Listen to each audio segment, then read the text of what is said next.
Nouveau à Brazzaville, le salon de beauté Kams Beauty propose et dispose pour toutes les femmes du Congo-Brazzaville et ainsi que de la République démocratique du Congo. La coiffure professionnelle, la pose perruque, l'onglerie, manicure et pédicure, le make-up professionnel pour toute manifestation, la soirée ainsi que la journée.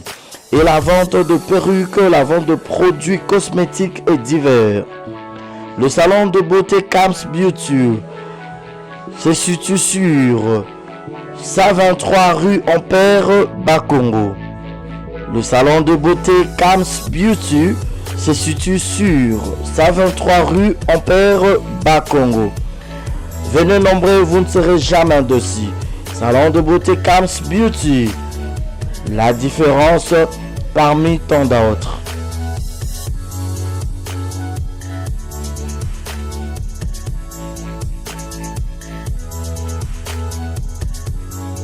Mama, yasikeye.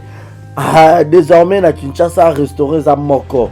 Boss Blaise Silou, na madame la Sédoise, basalé bino, mo bangé na restaurant, basalé ba Congolais ya diaspora, ba Congolais ya RDC, Kinshasa. Vous en avez besoin au lia 100% bio, cuisine congolaise, kobunga te, kotatabana te, adresse za moko. Restaurant La Sédoise. La Sédoise, vous autres, eza wapi, tonton, eza wapi. Pour la kolia bio, nazala besoin d'alia ngando, nazala besoin d'alia pondu, nazala besoin d'alia madesu, nazala besoin d'alia nyamazamba, ozala besoin d'alia mosaka, ozala besoin d'alia ndunda, ozala besoin melelo kwa malili, ozala besoin beta billard, ozala besoin otala match, etika ya calme ya kitoko. La Sédoise ezawana na limité 7e rue résidentielle. Yoka adresse yomutolinga ubunga. Limité 7e rue résidentielle. Au Tunikara Avenue Vénus, numéro 30. Au Romona, La Sédoise et Zawana. Planios aux avons besoin au colia. Et puis, sauce bolognaise pesadi. Yemoko, Mama Wabi La Sédoise, la patronne, Yemoko Namakusa. Venez manger bio, venez manger bio. Olingi, Oya Kolia bio, Oza Libanda Mboka. Oye pendant ma séjour na yo, cohésité. Yaka na restaurant La Sédoise. Bozo mona ngamonde na zolia awa na bisabino. Neti musapie katana. Suka na ndunda ya mabaku. Ndunda bachangu ba. Bon, je répète l'adresse. Limité 7e rue résidentielle. Référence à Kin Marché. Avenue Zakanasima Kin Marché. Vénus. Dans ce comme cas, limité 7e rue résidentielle. Au tout cas, avenue Vénus numéro 30. Au monde restaurant La Sédoise. Au Kobeta Billard, au Romelelo Kamalili, ambiance à gogo, au lié bio, au Melipe bio, au Silicipe bio, place pour à repos, Ezali, salon veille, Pinabiso Ezali, au lié au Pema, au Mélamois whisky, au Mélamois champagne, au Mélamois chicha, donc au cause à la l'aise, venez nombreux, mangez bio, 100% cuisine congolaise, mangez bio chez La Sédoise. Bisous, ngala kerolia. Na tonda pendana vimsa libumu boya ebele kolia kotonda 100% bio. Ceux qui aura besoin de ça de la surprise ya anniversaire oza na poto oza na Afrique oza besoin ça la maman na bino papa na bino mwana na yo copine na yo copain na yo lesi na yo oza les surprise anniversaire ba biso oza na Roni Events eza wana pona bino nyonso Roni Events eza wana so oza besoin ba ça bino surprise na mbongo mukie. Baosa a une surprise. Nambo mouké partout dans le monde. Baosa a une surprise. Maintenant, je vais illustrer les gars. Bon, mona. Roni et Vince Zawana partout. Partout aux abazans, na immeuble 130 na 5e niveau. Na avenue Kwango, numéro 130 na Gombe, na Sima Ina. Dans le bazar, il y a 2 adresses. Si vous avez besoin de mona bango sur place pour que baya osala surprise na maman na bino na papa na bino na collègue ya musala na ami na connaissance na yo na leki na yo na mwasi na yo na mobali na yo okei soit obengi bango kaka na plus 243 80 86 32 108. Je répète plus 243 80 86 32 108. Obenga bango okuta Ronier Vince eza wana pour na million nyonso so pour nous okende kaka sur place na adresse na bango baza na immeuble 130 na 5e niveau na avenue Kwango juste na derrière Ina. So comme na Ina autour de avenue Kwango numéro 130 au mona bango wana et puis ba na Njili na avenue Lusenge quartier 8 pardon, quartier 8 na Njili na avenue Lusenge référence eza Bralima. Soit au béni bango sur le numéro on a répété plus 243 80 86 32 108. En tout cas, c'est la meilleure. Ronier Vince, baza meilleur. Bazo salango kitoko professionnalisme de cop na bango.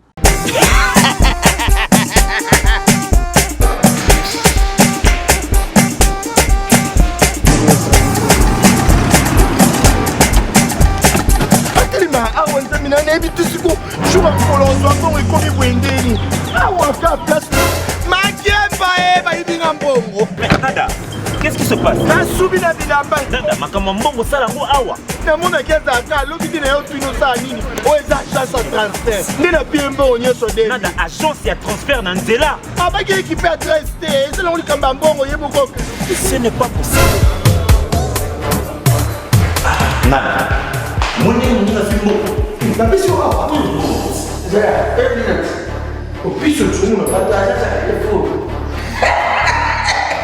biso ba estoka biso mbongo na nzela Kama hiyo tumelenga mbongo ya mwasi. Hiyo na mandepo ndio kwa baraka. Bana okatanga pe ya bipai na bipai ya sika eye lelo ndenge tozala baboye agence na bino ya sur FBT ekomi na adresse ya sur chef Katanga numéro 5 entre Njamena na Kambo. yaya conseil eza gratuit omoni makambo ya batanzela botikela bato nzela me makambo ya transfert ya mbongo totikela yango FBT Misala ne Kazinjo. akemba Soko che bazui soki pe kuna bache bache tozwi bazwaka kaka on sait jamais ya mamini tokei Dans la poto, dans la maison, sur ma perruque à Kitoko. Na Belgique, na Paris, partout aux alliés. Vanessa Airwig. Vanessa Airwig.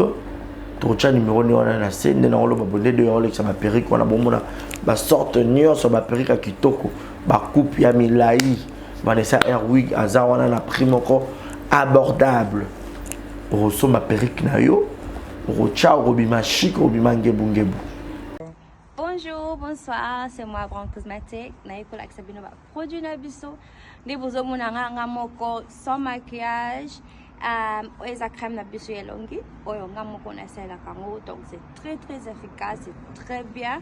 Pour na bato balin côté là, ba soigner teint. Sondeti par exemple longo la kasuko zikina ba moyi, ozana ba noir na siamisu. Donc oyo c'est très bien. Oyo eza pona bato ya mwindu ndeti caramel, teint chocolat, sukolingi oyo soigner teint na yo ozala un peu propre mais ekote so penza makasi te donc eko garder teint na yo mais eko soigner peut en même temps. Oyo eza pona maboko so oza ndeti maboko noir awa ou bien misapi oko utiliser pe oyo toza na ba gamme nyonso ba gommage ba lotion, ba lait. Donc, si vous êtes intéressé, contactez Bisso, on a le numéro de Bisso sur WhatsApp. Merci beaucoup. Mouah.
Merci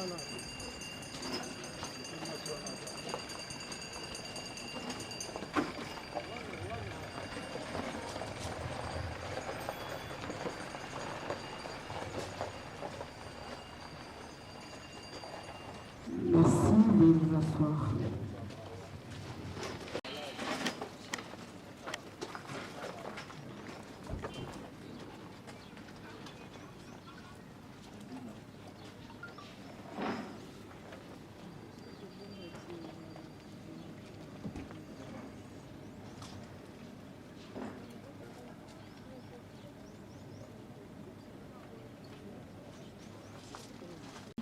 Les forces armées de la République démocratique du Congo pour nous protéger devraient le 21 devoir pour les citoyens manifester un profond respect pour ceux qui nous protègent, les signes premiers d'une civilisation reconnaissante et instruite. Cependant, la nécropole saisit cette occasion pour présenter ses plus sincères condoléances et apporter son réconfort moral à toute personne ici présente. Cet ultime rassemblement sera pour nous l'occasion d'exprimer nos émotions dans la dignité à l'image de ce qui fut la vie du capitaine Ndélé. Pour ceux et celles d'entre nous qui ne le savent pas, ainsi que pour les générations futures, l'histoire métrona que Papa André, le descendant de la lignée parentale,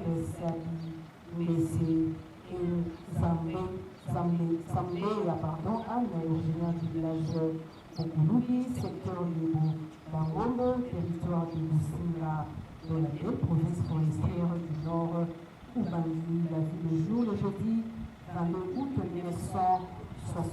Et voilà, aujourd'hui, partir dans la félicité éternelle, rejoindre tous ceux qui l'ont précédé, en nous quittant inutilement le mercredi 21 mai 2025 ici à Kinshasa, loin de ses terres natales, au terme d'un parcours de vie écoutée, mère remarquable de 5 ans, 7 ans, laissant derrière lui une veuve, plusieurs enfants, et petits-enfants, tous désemparés à cause de cette disparition inattendue. Papa André était un homme jovial, généreux, hospitalier, rassembleur, respectueux, un grand conseiller, un père comique, mais également rigoureux quand cela était nécessaire. Il aimait ses semblables et il croyait en l'homme de ses cœurs, le plus libre et le plus beau. Il voulait croire en un monde meilleur pour lui, l'espoir qu'il a réussi et que nous l'avons compris. Son voyage vers le lointain pays sera ainsi le nôtre et son souvenir sera plus éclatant, comme le disait Virgile. Cortis qui dit la blessure vue au fond du cœur. Fin de citation. Chère famille, chers parents et amis, perdre quelqu'un qu'on aime, c'est perdre une partie de soi-même. Bien sûr, ce que nous aimons ne nous appartient pas, mais notre cœur leur appartient. Celui que tu aimes fait partie de toi. Le perdre, c'est souffrir dans ton cœur. Cette blessure en toi est aussi tangible que le vide que ressent autour de toi. Tu te demandes si tu auras la force de marcher dans un monde où la personne aimée ne le sera jamais ses empreintes. Tu te demandes comment la terre peut continuer à tourner alors que ton univers s'est arrêté.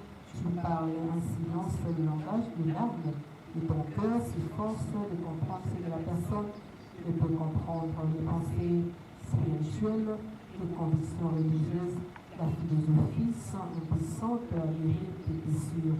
Mais le pouvoir de l'amour te réconfortera. Tu trouveras l'amour dans le cœur de ceux qui t'entourent et qui se préoccupent de toi. Ceux qui ont traversé le pays de larmes, où tu te perds aujourd'hui, te montreront le chemin. Les soleils se lèvera chaque jour et chaque nuit. La lune et les étoiles brilleront dans le ciel. Fin de citation, chère famille. Rassuré par les affirmations précédentes, vous irez tout chercher Papa André à son domicile congénial de l'avenue Ramazan du bloc F, numéro 6, quartier Muranga, dans la commune de Lanima. Et à la sortie du culte de dimanche, moins encore, à son lieu de travail, car à cet instant, celui qu'on appelait affectueusement par ses enfants Violal vient de changer d'adresse et de commune. Désormais, il reposera ici à la métropole de Kinshasa, dans le quartier Italie, à l'une, au numéro 154 de la rue de Rêve. Je reprends la nouvelle adresse physique de notre très cher Papa André et désormais commune de la Série, quartier Estamine, à l'église au numéro 154 de la rue de Rêve. C'est ici que vous reviendrez souvent et non seulement le 1er août, journée officiellement en RDC pour me rendre visite et refléter sa sépulture au nom de toute l'équipe de la métropole et ses partenaires dans l'hôtel de ville de Noël-Perron, à vous, sa famille ici présente, de plus sincères condoléances. Maintenant que la séparation s'impose à notre pouvoir, nous allons à présent prendre congé de celui qu'on appelait Villémal, tout en lui disant à l'unisson au revoir avec des mots simples et précieux empruntés à la chair à ses ancêtres. Et en Ouaka, nous disons Papa André Dembélé, Moné, Villa. Je vous remercie. J'entends nos vies dans les bâtiments. Merci.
Bakunde likolo.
Pendant la prière.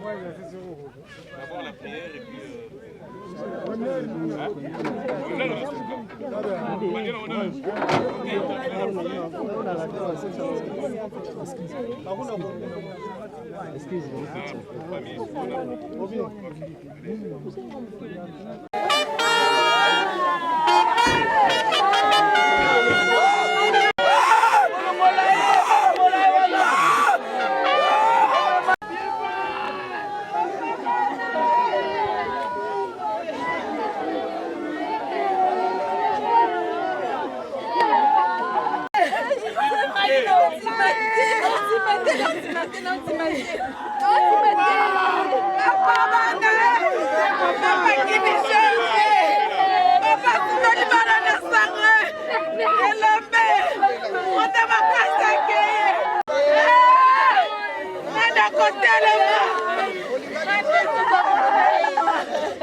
J'avais l'habitude de t'appeler vieux balle, papa. Tu étais mon mentor, papa.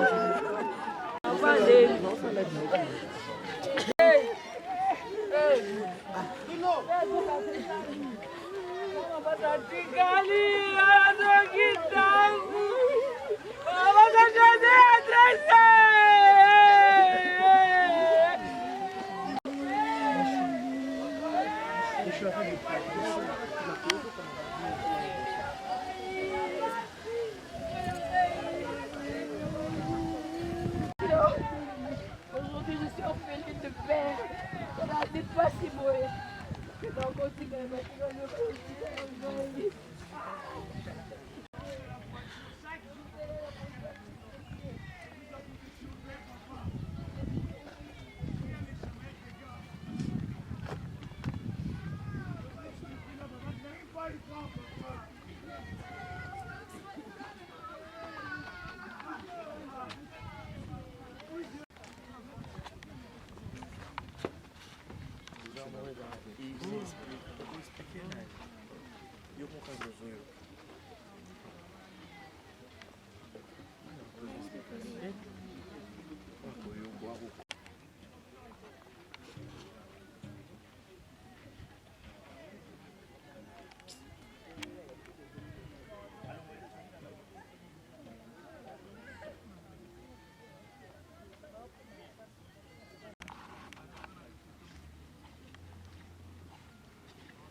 Nouveau à Brazzaville, le salon de beauté Kams Beauty propose et dispose pour toutes les femmes du Congo-Brazzaville et ainsi que de la République démocratique du Congo.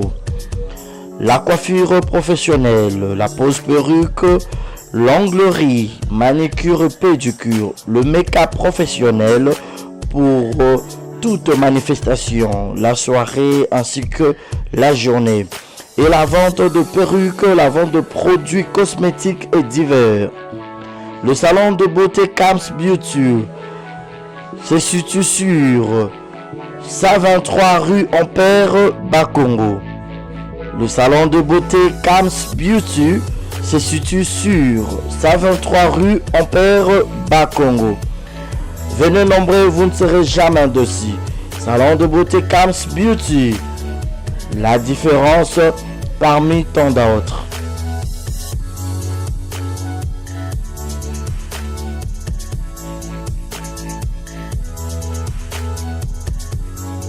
Mama yasikeye. Ah, désormais na Kinshasa restauré za moko. Boss Blaise Silou na madame la Sédoise basale bino mo bange na restaurant basale ba congolais ya diaspora, ba congolais ya RDC Kinshasa. Vous en avez besoin au lieu à 100% bio, cuisine congolaise. Kobunga te kotatabana te, adresse za moko. Restaurant La Sédoise. La Sédoise bozo tunanga eza wapi tonton eza wapi pour la kolia bio. Nazala besoin d'alia ngando, nazala besoin d'alia pondu, nazala besoin d'alia madesu, nazala besoin d'alia nyamazamba, ozala besoin d'alia mosaka, ozala besoin d'alia ndunda, ozala besoin melelo kwa malili, ozala besoin beta billard, ozala besoin otala match etika ya calme ya kitoko. La Sédoise ezawana na limité 7e rue résidentielle. Yoka adresse yomutolinga obunga. Limité 7e rue résidentielle. Au Tunikara avenue Vénus numéro 30 au Romona. La Sédoise et Zawana. Plagnos aux a besoin au colia. Et puis sauce bolognaise pesadi. Yemoko Mama Wabi la Sédoise la patronne Yemoko Namakusa. Venez manger bio, venez manger bio. Olingi oya kolia bio oza libanda mboka. Oye pendant ma séjour na yo ko hésiter te yaka na restaurant La Sédoise. Bozomo na ngamonde na zolia awa na bisabino. Neti musapie katana suka na ndunda ya mabaku ndunda bachanguba. Donc je répète l'adresse. Limité 7e rue résidentielle. Référence à Kin Marché. Avenue Zakanasima Kin Marché. Vénus. Dans ce comme quand on a limité 7e rue résidentielle. Au tout cas avenue Vénus numéro 30. Au monde à restaurant La Sédoise. Au Kobeta Billard. Au Gomelelo Kamalili. Ambiance c'est à gogo. Au lié bio. Au Melipe bio. Au Silicipe bio. Place à repos. Ezali. Salon veille. Pinabiso Ezali. Au lingi au paiement, au met la moi whisky, au met la moi champagne, au met la chicha. Donc, au cause à la laisse, venez nombreux, mangez bio, 100% cuisine congolaise, mangez bio chez La Sédoise.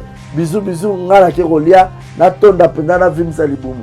Boya ebele kolia, kotonda, 100% bio. Ceux qui ont besoin de passer la surprise, il y a anniversaire. Aux en la Poto, aux en Afrique. Vous avez besoin de la maman, la bino, papa, la bino, moi, na yo, copine, na yo, copain, na yo, laisse na yo. Vous allez surprise anniversaire, ma vie, c'est dans la Ronnie Events. Ronnie Events, ezawana pour na bino nyonso. Ronnie Events, ezawana, si vous avez besoin de passer la bino surprise, na mbongo mukie, bah vous avez bino surprise. Na mbongo mukie partout dans le monde. Bah vous avez bino surprise, maintenant, je vais illustrer les gars. Bon, mona, Ronnie Events, ezawana, partout. Partout aux Abazans, na immeuble 130 na 5e niveau. Na avenue Kwango, numéro 130 na Gombe, na Sima Ina. Donc, on a 2 adresses. Si vous avez besoin de Kende, on a bango sur place pour que vous ayez surprise na maman na bino na papa na bino na collègue ya musala na ami na connaissance na yo na leki na yo na mwasi na yo na mobali na yo okei soit obengi bango kaka na plus 243 80 86 32 108. Je répète, plus 243 80 86 32 108. Obenga bango okuta Ronier Vance eza wana pona bino nyonso sopo bino okeneka sur place na adresse na bango baza na immeuble 130 na 5e niveau na avenue Kwango juste na derrière Ina. Soko ka na Ina otuli ka avenue Kwango numéro 130 au na bango wana et puis ba pe na Njili na avenue Lusenge quartier 8 pardon, quartier 8 na Njili na avenue Lusenge référence eza Bralima. Soit au béni bango sur le numéro on a répété plus 243 80 86 32 108. En tout cas, c'est la meilleure. Ronier Vance, la meilleure. Bazo salango qui toque au professionnalisme des copes na bango.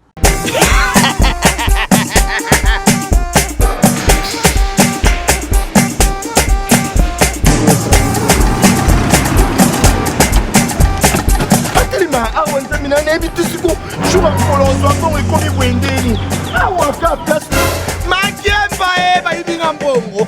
Nada, qu'est-ce qui se passe? Nasubi na bilamba Nada, makambo mbongo sala ngo awa. namona keza ka lobi na yo twino sa nini o eza agence ya transfert nde na pie mbongo nyonso de Nada, agence ya transfert na nzela. abaki équipe ya adresse te ezala likamba mbongo ye moko.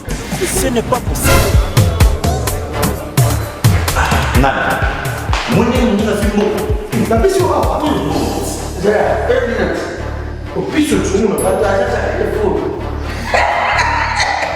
biso ba ka biso mbongo na nzela Kama mbare, hiyo tumelenga mbongo ya mwasi. Hiyo na mandepo ndio kwa baraka. bana okatanga mpe ya bipai na bipai ya sika eye lelo ndenge tozala baboye agence na bino ya sur fbt ekomi na adresse ya sur chef katanga numéro 5 entre Njamena na Kambo. yaya conseil eza gratuit omoni makambo ya bato ya nzela botikela bato ya nzela me makambo ya transfert ya mbongo totikela yango fbt misala nde kazinjo akemba soko tie bazwi soki mpe kuna batie tozwi bazwaka kaka on sait jamais yama mingi tokei Dans la poto, dans la maison, sur ma perruque à Kitoko. Na Belgique, na Paris, partout aux alliés. Vanessa Airwig. Vanessa Airwig. Trocha numéro ni on a na scène na rolo babonde de rolo sur ma perruque on a bon ba sorte nion sur ma perruque à Kitoko. Ba coupe ya milai. Vanessa Airwig azawana na prix moko abordable. Roso ma perruque na yo. Rocha robima chic robima ngebungebu. Bonjour, bonsoir, c'est moi Grand Cosmétique. Naïko Laksabino va produire na biso. Des beaux hommes nga moko sans maquillage. Oeza crème na biso yelongi. Oyo nga moko na sela kango. Donc c'est très efficace, c'est très bien. Pour na bato balin côté là, ba soigner teint. Sondeti par exemple longo la kasuko zikina ba moi, ozana ba noir na siamisu. Donc oyo c'est très bien. Oyo eza pona bato ya mwindu ndeti caramel, teint chocolat, sukolingi oyo soigner teint na yo ozala un peu propre mais ekoteisa mpenza makasi te donc ekogarde teint na yo mais ekosoigner peut en même temps. Oyo eza pona maboko so oza ndeti maboko noir awa ou bien misapi okoutilize mpe oyo toza na bagamme nyonso bagommage ba lotion, ba lait. Donc, si vous êtes intéressé, contactez Bisson, le numéro de Bisson WhatsApp. Merci beaucoup. Mouah.